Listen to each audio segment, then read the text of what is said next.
ያልደረሰበት በትንሽ ሰዓታት ውስጥ 32 ሚሊዮን ብር አሰባስቧል። እጅግ የሚለ ሱርያ አባቴ ትንቢት እኔ ቃላት የለኝም።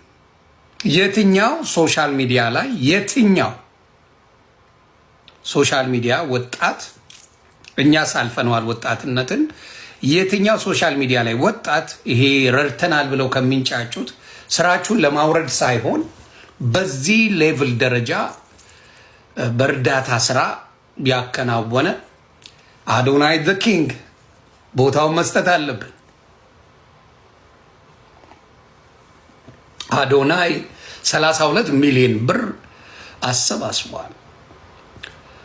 እና በተለይ እኔ የምለው ምንድን ነው በህይወታችሁ ላይ የተቸገራችሁ ሰዎች አጋጣሚ ሆኖ አዶናይን ካገኛችሁ ህይወታችሁ ይቀየራል።